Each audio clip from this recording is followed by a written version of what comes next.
Oke, selamat siang, selamat bertemu kembali dalam mata kuliah manajemen keuangan. Materi kita yang keenam ini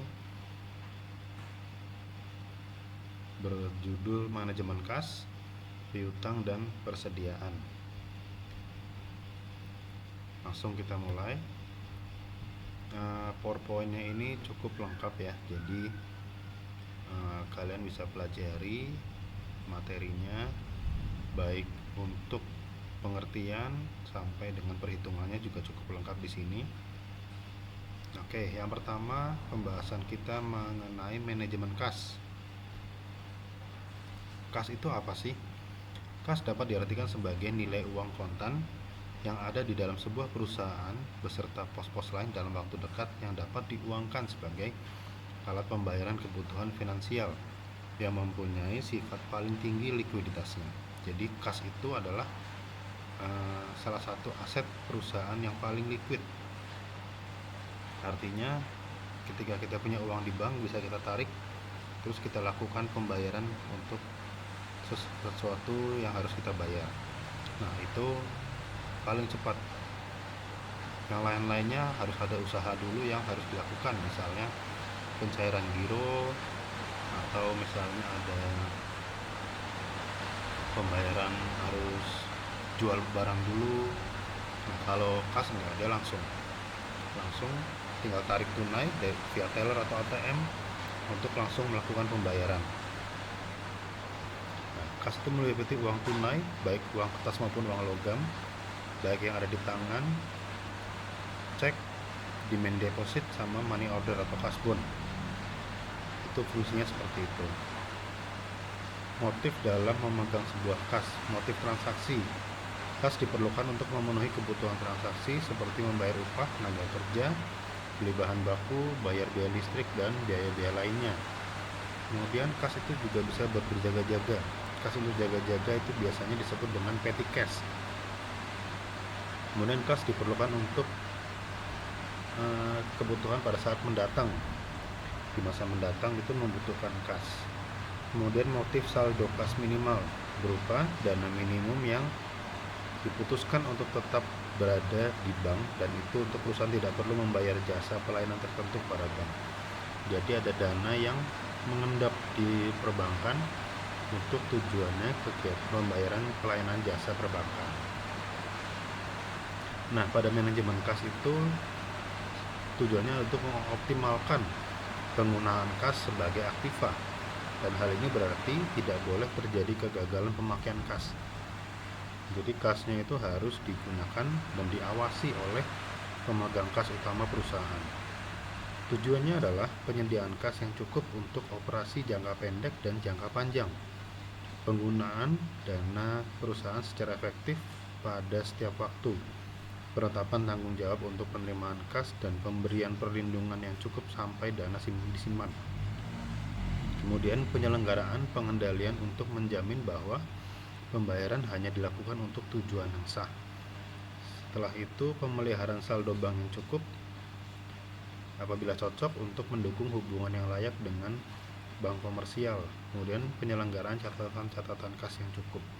Jadi manajemen kas itu tidak hanya sebatas kasnya itu disimpan dan diendepin itu enggak, tapi kas itu sudah diatur sedemikian rupa supaya kasnya itu tidak terbuang gitu. Jadi misalnya ada uang 10 juta di bank, dia menganggarkan kas yang mengendap di bank itu minimal 1 juta, berarti yang bisa digunakan 9 juta. Nah, dari 9 juta itu dia untuk membeli barang-barang bahan baku, dia maksimalkan dianggarkan 5 juta, yang lain-lainnya untuk biaya. Nah, kemudian setelah anggaran itu disediakan, nanti akan ada hasil penjualan atau hasil bisnis itu akan masuk ke bank itu juga. Nah, yang penting adalah jangan sampai mencampurkan uang kas perusahaan dicampur dengan keperluan pribadi, atau misalnya mau beli boba pakai uang kas milik perusahaan. Oh, saya mau beli baju buat saya ke kantor, itu pakai uang perusahaan. Nah, itu nggak boleh. Jadi lebih baik dipisahkan.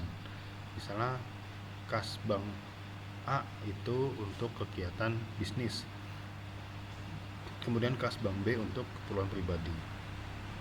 Tapi seluruh kegiatan bisnis harus dari situ, harus dari kas bank A. Nah, ini tugas dari seorang manajemen kas. Tugas dari seorang manajemen kas itu pertama mempercepat pengeluaran kas dan memperlambat pengeluaran kas. Nah, tujuannya ada dua hal yang berbeda, bisa mempercepat, bisa memperlambat. Mempercepat itu artinya ketika ada bagian pembelian, dia membutuhkan pembayaran secara cepat, langsung dia akan mengajukan ke bagian kas untuk bagian bendahara misalnya. Kemudian saya butuh uang sekian untuk membayar bahan baku besi yang harus dibayar maksimal besok. Nah, ini tuh si bendahara atau pemegang kas harus mengeluarkan dana tersebut. Nah, sebaliknya untuk memperlambat pengeluaran kas itu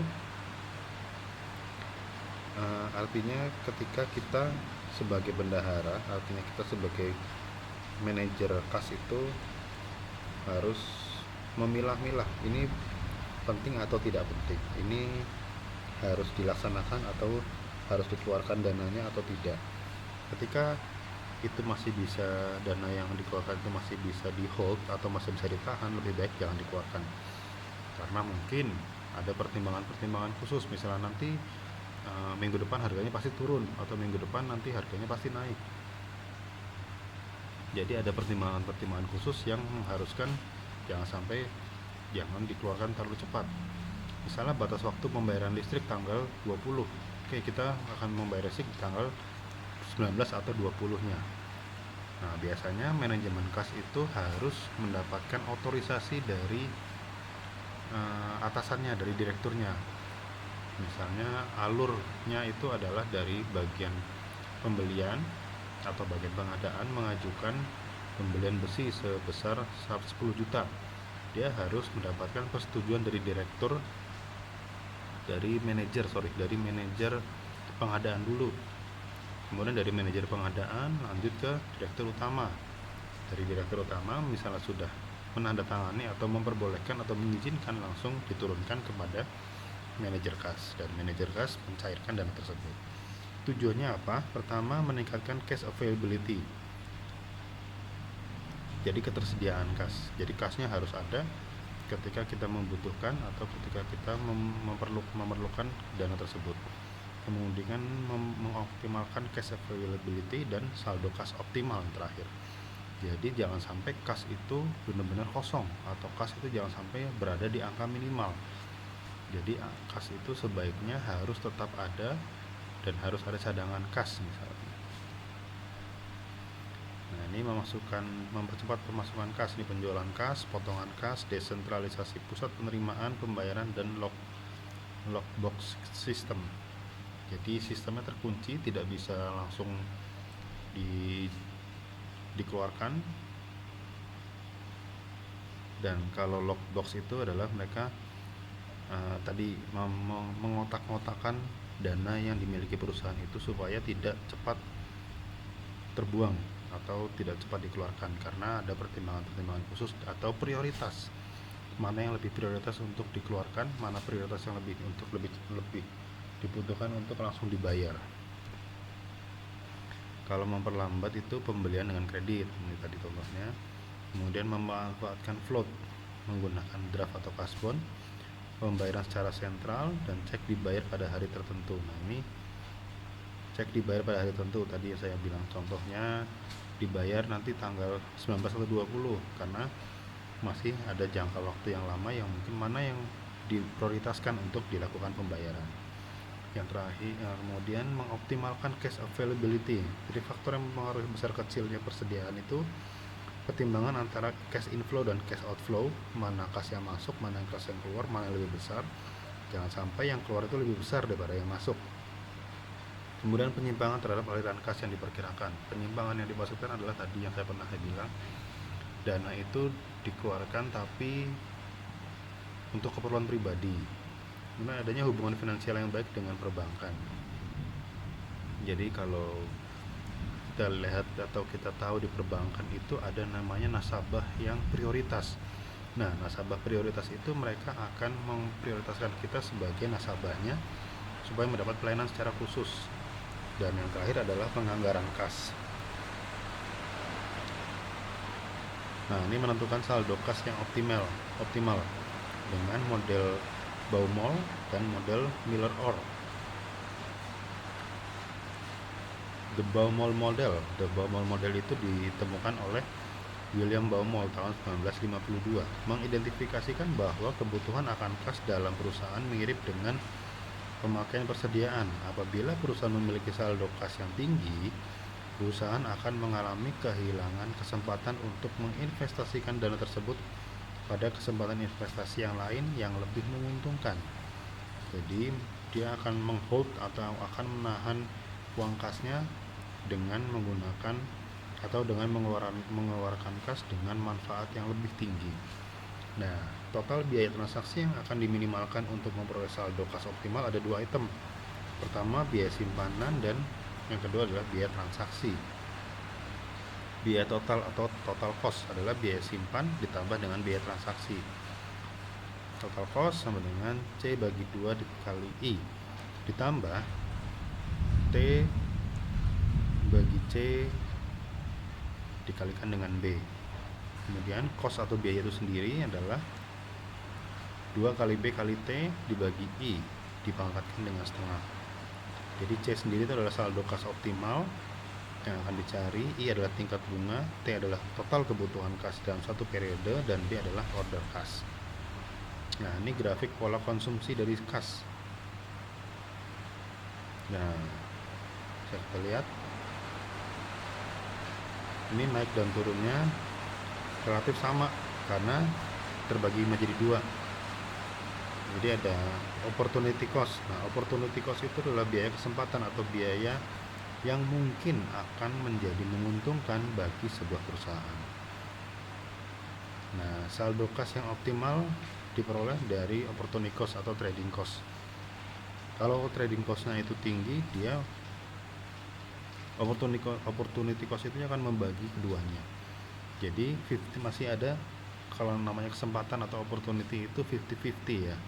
Jadi tidak selalu menguntungkan dan tidak selalu merugikan karena masih dalam angka atau dalam bayangan atau dalam pemikiran. Jadi belum terjadi atau belum terrealisasi.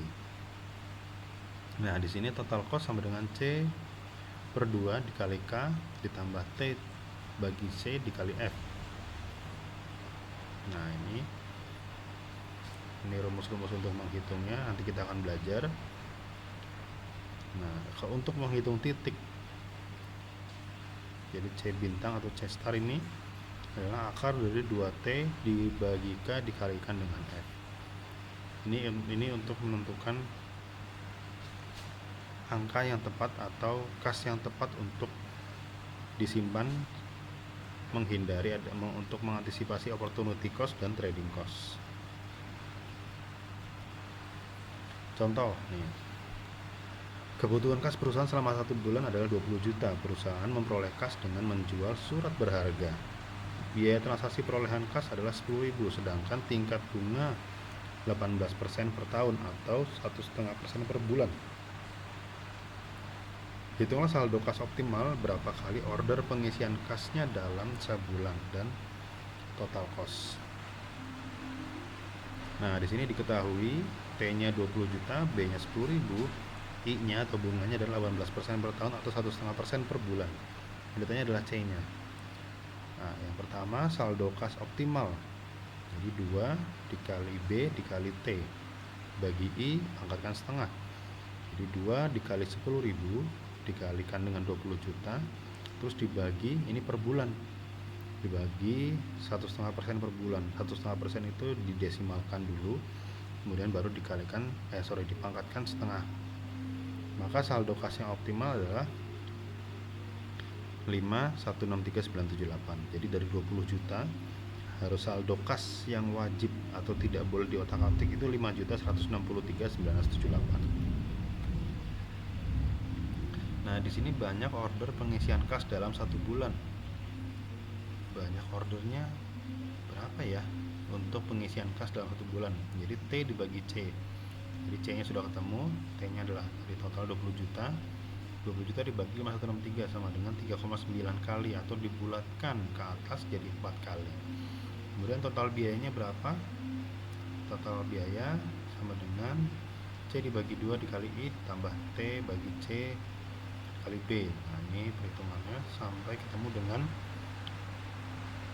38.730 ditambah 38.730 sama dengan 77.460. Ini total biaya yang dikeluarkan. Nah, beda dengan the Miller or model. Perusahaan membiarkan saldo kas untuk bergerak secara acak di antara batas kendali atas dan bawah. Cuman bentuknya menjadi tidak rapih atau bentuknya fluktuatif sekali dibandingkan dengan yang Baumol model. Nah, jadi ada sisi tertingginya yaitu H, dan sisi middle-nya Z, dan sisi terendahnya itu adalah L atau low.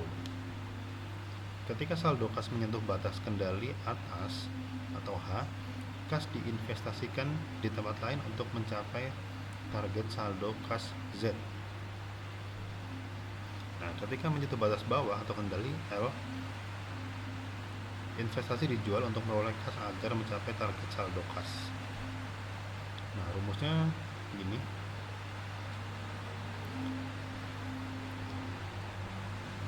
Tiga dikali B dikali omega 2 dibagi 4 kali I pangkatkan sepertiga, yaitu 3Z, C itu 4Z bagi 3. Nah, ini rumus-rumusnya Z, C, dan H ya. Omega 2 itu ini adalah varian aliran kas bersih harian. Nah, ini contohnya. Penyimpangan aliran kas bersih harian adalah 2000. Tingkat bunganya 10% per tahun. Biaya transaksi pembelian surat berharga adalah 100.000. Berapakah batas atasnya dan berapakah batas bawahnya?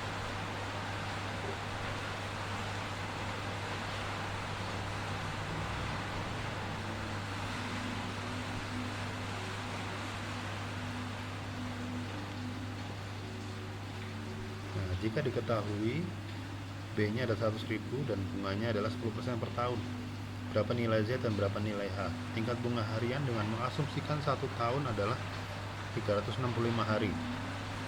Sama 10% dibagi 365 sama dengan 0,000274. Varian kas bersih hariannya, jadi variannya tadi 2000 dipangkatkan 2 menjadi 4 juta. Nah, batas bawahnya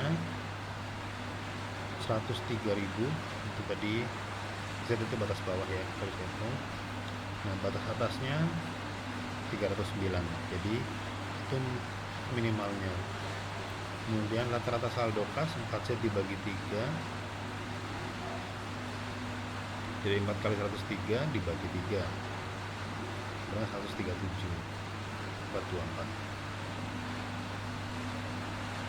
Nah, ini contoh ketiga. Nah, selanjutnya adalah manajemen piutang.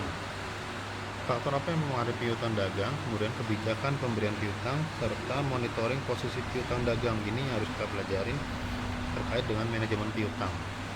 Faktor-faktor yang mempengaruhi piutang dagang. Piutang dagang muncul ketika penjualan terjadi tetapi perusahaan belum menerimakan kas. Kemudian piutang dapat menyebabkan peningkatan biaya yang berkaitan dengan piutang, yaitu biaya kesempatan karena dana tertanam dalam investasi piutang dan piutang tidak terbayar. Kemudian ada kebijakan piutang yang baik adalah kebijakan yang dapat mengoptimalkan trade-off atau keuntungan yang beresiko dari kerugian dari piutang tersebut. Pada akhirnya pembeli melunasi utangnya sehingga piutang akan segera terbayar. Ini kebijakan piutang yang terakhir ini, trade-off keuntungan itu sangat dihindari karena paling akhir atau paling mendesak. Nah, siklus piutang dagang. Tingkat piutang suatu perusahaan dalam suatu periode dapat dipecah menjadi 2 hal. Pertama, besarnya piutang rata-rata, dan rata-rata lamanya periode pengumpulan piutang. Jika suatu perusahaan mempunyai penjualan kredit rata-rata harian 1 juta, kemudian lamanya periode pengumpulan piutang 30 hari, maka piutang perusahaan pada saat perusahaan sudah mulai stabil, piutangnya 30 juta. Kemudian faktor yang mempengaruhi besarnya piutang, faktor eksternal, yaitu permintaan terhadap produk, karakteristik industri, karakteristik produk, karakteristik proses produksi, faktor kompetisi, dan faktor musiman. Kalau faktor internalnya adalah terkait dengan promosi dan iklan, serta adanya kebijakan piutang. Jadi faktor yang mempengaruhi besar piutang itu ada dua, internal dan eksternal. Eksternal itu dari luar, internal dari dalam. Jadi memang ini strategi bisnis juga. Kalau misalnya permintaannya banyak, berarti barangnya diminati masyarakat. Kemudian proses produksinya, kompetitornya nggak ada, terus memang musimnya lagi tune in untuk membeli barang-barang yang kita miliki atau perusahaan miliki. Kemudian adanya kebijakan pemberian kredit, merupakan trade-off antara tambahan keuntungan dan tambahan biaya. Tambahan biaya berasal dari jangka waktu kredit, potongan kas yang ditawarkan itu, dan kualitas langganan yang akan terlihat dari piutang yang tidak terbayar. Analisis pemberian kredit, analisis kuantitatif manfaat dan biaya, analisis kualitatif pemberian kredit, kemudian analisis kuantitatif dan manfaat biaya. Contohnya, PT Dinar saat ini menjual dengan uang tunai. Penjualan saat ini adalah 100 juta. Perusahaan mempertimbangkan akan memberikan peningkatan penjualan. Penggunaan kredit diperkirakan akan sebesar 20 juta dan harga produk 1000, sedangkan biaya variabelnya 750. Tingkat keuntungan yang disyaratkan adalah 20% sebelum pajak. Rata-rata pengumpulannya adalah 2 bulan. Bagaimana analisis pemberian kredit tersebut? Apakah pemberian kredit tersebut layak dilakukan? Nah, ini penting nih di sini nih. Analisis pemberian kredit sebagai berikut. Tambahan keuntungannya, jadi tambahan penjualannya 20 juta. Tambahan keuntungannya 20% dari 20% dari 20 juta. Nah, di sini 100 juta. Pada poin pada kalimat ketiga, penggunaan kredit diperkirakan akan meningkatkan penjualan sebesar 20 juta. Nah, di sini 20 juta, berarti tambahan keuntungannya adalah sebesar 5 juta kalau misalnya itu dijalankan. Kemudian terkait dengan tambahan biaya, kita harus memberikan piutang. Piutangnya 120 juta, dari 100 tambah 20 tadi dibagi 6. Karena dibagi 6, jadi 0,75 dikali dengan 20 juta. Tambahan investasi pada piutang 0,75 itu dari 100% dikurangi 20%, jadi 15 juta. Dan keuntungan yang disyaratkan adalah 3 juta. Simpulannya, margin kontribusi dipakai untuk perhitungan tambahan keuntungan dan biaya. Tambahan tingkat keuntungan sebesar 5 juta tadi lebih besar dibandingkan keuntungan tambahan biaya sebesar 3 juta. Maka keputusan pemberian kredit layak dilakukan. Nah, jadi si manajer keuangan ini juga memiliki tugas untuk menilai sebuah kegiatan itu layak dilakukan atau tidak. Nah, ini contoh 5 bisa dipelajari nanti, ada alternatifnya. Contoh 6 ini banyak contohnya, kalian bisa pelajari. Nanti akan saya kasih soal-soal beberapa yang minimal kalian tahu caranya. Nah, ini analisis kualitatif dari kebijakan kredit. Pertama, harus ada evaluasi debitur potensial. Nah, debiturnya itu potensial atau enggak, bagus atau enggak dalam pembayarannya. Kalau misalnya tidak layak atau tidak bagus dalam pembayarannya, sering macet, sering terlambat, nah itu sebaiknya diminimalkan saja, atau enggak tidak perlu diberikan kredit. Kemudian yang kedua, mencari informasi tentang debitur melalui laporan keuangannya, kegiatan perbankannya, asosiasi perdagangannya, pengalaman usahanya, dan informasi lainnya. Kemudian ada yang ketiga, analisis 5C, karakter, capacity, capital, collateral, dan condition. Karakternya gimana? Jadi kita harus tahu dulu nih, ini si kreditur ini orangnya gimana karakternya. Atos, maksudnya bisa bisa memahami kegiatan perbankan atau enggak, karena misalnya kalau misalnya kita bukan di perbankan, kita di uh, penjualan barang, kalau misalnya mereka membeli barang kita tapi dengan kredit, apakah mereka akan menuruti atau akan menjalankan semua peraturan yang kita berikan, dan kapasitasnya kemampuannya apa. Kita bisa melihat atau bisa mereview, menilai dari kemampuan keuangannya, saldo keuangannya berapa. Kita bisa mengakses dari BI checking. Kemudian capital, modalnya berapa, modal yang dia miliki apa aja atau berapa. Kemudian kolateral, itu adalah hubungan dengan orang lain. Kemudian kondisi keuangannya bagaimana, kondisi rumahnya, kondisi lingkungannya. Nah, itu bisa dipertimbangkan. Ini kebijakan kredit, 3 hal ini perlu dipertimbangkan. Sebaiknya memang menjadi syarat penting dalam kita memberikan kredit. Kalau misalnya kliennya atau konsumennya adalah toko, wah dari tokonya kecil, pembelinya nggak banyak, nah itu sebaiknya harus dipertimbangkan lebih baik lagi. Kemudian pengendalian piutang, kita harus mengawasinya dengan cara melihat rata-rata periode piutangnya, aging schedule-nya, umur piutangnya. Kita harus lihat nih, dia selalu terlambat atau enggak, pembayarannya tepat waktu atau enggak. Kemudian payment pattern approach, ini pendekatan pola pembayaran. Misalnya dia dibatasi pembayarannya itu maksimal di tanggal 20, tapi dia selalu membayar di tanggal 15.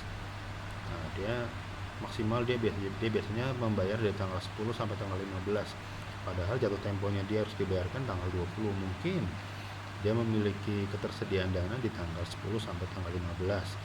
Nah, itu patut untuk diberikan apresiasi ya, dengan pemberian piutang yang atau limit kreditnya bisa ditingkatkan.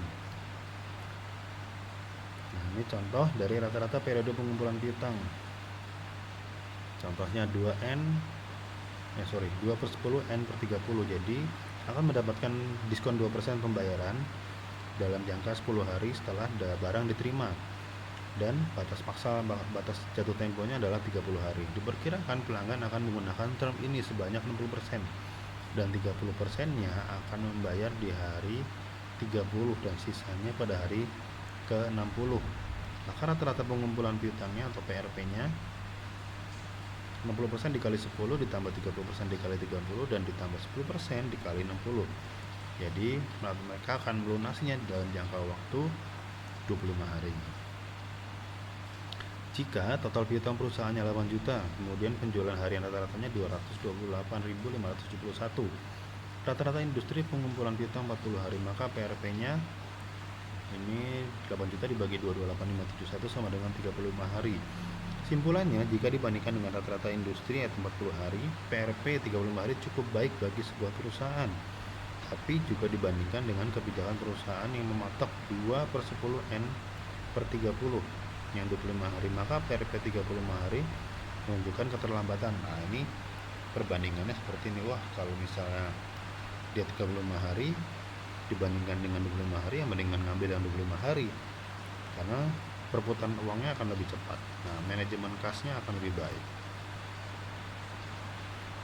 Nah, kalau terkait dengan aging schedule, nah ini umur piutang 0 sampai 10 hari, 11 sampai 30 hari, 30 sampai 45, 45 60, 61 sampai 90 dan di atas 90. Nah, biasanya kita bisa memberikan aging schedule itu berdasarkan persentasenya. Misalnya 0 sampai 10 hari kategorinya apa? Lancar. Sangat lancar. 11 sampai 30 lancar. 31 sampai 45 ini sudah termasuk dalam golongan lampu kuning atau hati-hati. Jadi harus di push lebih lagi supaya dia melakukan pembayaran nasabahnya. Kemudian 46 sampai 60 itu kategorinya macet. 61 sampai 90 sangat macet, dan di atas 90 hari dianggapnya tidak tertagih gitu. Nah, nanti persentasenya akan semakin tinggi. Misalnya di atas 90% itu persentasenya 100% tidak akan bisa tertagih. Terus sampai dengan kategori yang lancar tadi. Schedule tersebut menunjukkan bahwa 90% pelanggan membayar pada hari ke-30 atau kurang. dan hanya sekitar 10% yang tidak mengindahkan kebijakan kredit. Ini payment pattern approach atau pendekatan pola pembayaran, dan manajer harus selalu memonitor posisi keuangan dagang secara konstan. Nah, dua cara di atas itu mempunyai kelemahan, yaitu tidak memperhitungkan penjualan musiman. Periode pengumpulan piutang dihitung sebagai berikut. Nah, ini contoh, ini cara perhitungannya untuk PPR. Tadi PRP, ini PPR. Contoh, PT Dinar mempunyai pola penjualan sebagai berikut. Nah, buatlah tabel periode piutang dengan data bulanan, triwulan, dan tengah tahunan. Nah, ini bisa kalian pelajari di sini. Ada contohnya juga. Ini berdasarkan edisi schedule, jangan bingung ya ini ya. Jadi ada piutang di bulan Maret, Juni, Juli, September, Oktober, November. Ini random, mereka random. Jadi ada 0 sampai 30, 31 sampai 60, 61 sampai 90, dan di atas 90. Ini jumlah piutangnya ada berapa? Di 0 sampai 30 ada 88. Kemudian 31 sampai 60 ada 55, dan 61 sampai 90 ada 10. Tabel pendekatan pola pembayaran. Nah, yang terakhir ini adalah manajemen persediaan. Pembahasannya tipe, manfaat, dan biayanya, penentuan tingkat persediaan yang optimal, sistem pengendalian persediaan. Tipe persediaan ada persediaan bahan mentah, setengah jadi, dan barang jadi. Manfaatnya adalah memanfaatkan diskon kuantitas, menghindari kekurangan bahan, memanfaatkan pemasaran dan spekulasi. Jadi persediaan itu ada biaya yang harus dikeluarkan. Biaya apa? Biaya sewa gudang atau biaya pembayaran gudang. Kan membutuhkan biaya. Ada juga perusahaan yang menerapkan namanya zero inventory. Jadi mereka tidak memiliki gudang. Mereka tidak memiliki gudang, sama-sama resikonya dengan mereka memiliki gudang. Artinya yang tidak memiliki gudang itu mereka akan melakukan pembayaran itu penjualan itu langsung dari gudang utama atau dari produsen langsung dikirim ke gudang pembeli. Jadi tidak melalui gudangnya distributor, atau kita sebagai distributor tidak lewat kita. Akan besar biaya dalam biaya pengiriman. Sama halnya dengan mereka yang memiliki gudang, mereka harus membayar sewa gudang. Kita punya gudang khusus untuk penempatan barang-barang setengah jadinya atau barang jadinya, memakan biaya gudang, memakan tempatnya. Nah, itu harus dibiayakan juga supaya tidak mengalami kerugian terlalu besar. Sama-sama, cuman efektifnya ketika zero based budgeting itu dan perbandingan dengan sewa gudang itu sama-sama menguntungkan sebenarnya, tergantung pada jenis usaha yang dilakukan. Kalau misalnya kita punya gudang besi baja, mungkin kita sering lihat ada besi baja yang dijual di pinggir jalan itu. Kelebihannya ketika orang datang mau lihat, saya butuh besi baja ukuran sekian, ketebalan sekian, beratnya sekian untuk membangun sebuah gedung sekian. Nah, kalau misalnya dia punya gudang, oh ya siap, ini sudah ready, dia bisa langsung dikirim, langsung kirim. Berarti dia akan mengeluarkan biaya pengiriman juga. Tapi kalau misalnya dia tanpa gudang, tidak memiliki gudang, dia akan telepon ke bagian produsen, saya butuh besi dan baja dengan spesifikasi seperti ini, tolong dikirim ke jalan ini pada tanggal besok. Nah, berarti dia akan langsung dari produsen akan mengirim besok ke lokasinya. Nah, itu adalah manfaatnya pada persediaan, memanfaatkan diskon kuantitas, menghindari kekurangan bahan, memanfaatkan pemasaran dan spekulasi. Ya, kalau misalnya dia tidak memiliki gudang, pasti dia akan memiliki resiko barang yang dia jual tidak laku. Nah, itu adalah resiko. Kemudian biaya yang berkaitan, biaya investasi, biaya penyimpanan, dan biaya order. Penentuan saldo persediaan optimal atau EOQ, model economic order quantity. Persediaan yang berlebihan akan memakan biaya terlalu banyak.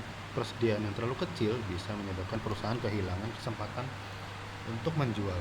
Model EOQ akan mencari Q optimal dan Q yang bisa meminimalkan total biaya.